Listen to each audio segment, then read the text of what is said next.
কি ছিল? ওহাবি শব্দ। ওহাব হলো আল্লাহর নাম। ইন্নাকা আনতাল ওহাব, ওহাব হলো আল্লাহর নাম। সৌদি আরবের মাটিতে শিরক বেদাত এবং কুহিলিকায় ছেয়ে গেছিল এককালে। রাসূলুল্লাহ সাল্লাল্লাহু আলাইহি ওয়াসাল্লাম সাহাবায়ে কেরাম সালাফে সালেহিনের পরবর্তী যুগে এসে যখন টার্কিশরা আরব দেশ শাসন করলো, তখন বিভিন্ন জায়গায় শহীদ মিনার এবং কবর মাজারের পূজা শুরু করেছিল। রিয়াদের পাশে দেরিয়া নামক জায়গায় ওমর বিন খাত্তাব রাদিয়াল্লাহু তাআলা আনহুর ভাই যায়েদ বিন খাত্তাবের নামে এক কবর ছিল। সেই কবরকে মাজার বানিয়ে তারা সেখানে তোয়াফ করত, সিন্নি মানত করত। রিয়াদের অদূরে একটা গ্রামের মধ্যে একটি খেজুর গাছ ছিল। বিবাহ না হলে কন্যারা ওখানে গিয়ে সেই খেজুর গাছের কাছে স্বামী কামনা করত। এই ধরনের শিরক বেদাত যখন ছেয়ে গেল, তখন আরব দেশে একজন মুজাদ্দিদ জন্মগ্রহণ করলেন। তার নাম মুহাম্মদ বিন আব্দুল ওয়াহাব নজদি রহমাতুল্লাহ আলাইহি। তিনি এসে মুহাম্মদ বিন সৌদ রহমাতুল্লাহ আলাইহির সহযোগিতায় সে দেশ থেকে শিরক ও বেদাতকে মূলোৎপাটন করেছিলেন।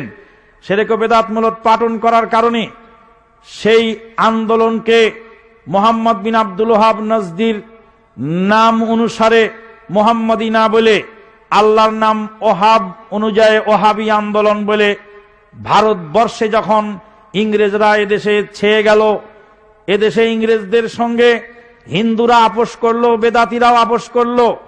রবীন্দ্রনাথ ঠাকুর কবিতা লেখলো, জনগণ মন অধিনায়ক জয় জয় জয় হে ভারত ভাগ্য বিধাতা।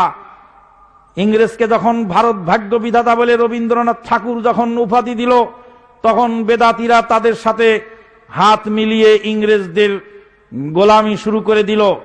তখন ইংরেজদের বিরুদ্ধে যারা আন্দোলন করেছিলেন তারা ছিলেন কোরআন এবং সহিহ সুন্নাহ পন্থী আহলুল হাদিস। এই আহলুল হাদিসদের মসজিদে জোরে আমিন হতো, তারা বুকে আমিন হাত বাঁধতেন, জোরে আমিন বলতেন, রফুল ইয়াদাইন করতেন। এইগুলি দেখে দেখে ইংরেজরা সেই সব মসজিদে হামলা চালিয়ে তাদেরকে নির্মমভাবে কোণঠাসা করার চেষ্টা করেছিল এবং তাদেরকে ওহাবী নাম দিয়েছিল।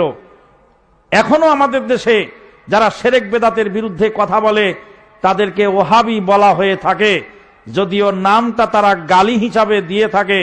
কিন্তু যাদেরকে ওহাবী বলা হয় বুঝতে হবে তারাই কিছুটা হলেও বা যথেষ্ট হলেও হকের উপরে রয়েছেন। ধন্যবাদ। ফরজ সালাতের পর ইমাম মুক্তাদিগণ মিলে সম্মিলিতভাবে হাত তুলে মুনাজাত করা জায়েজ কিনা?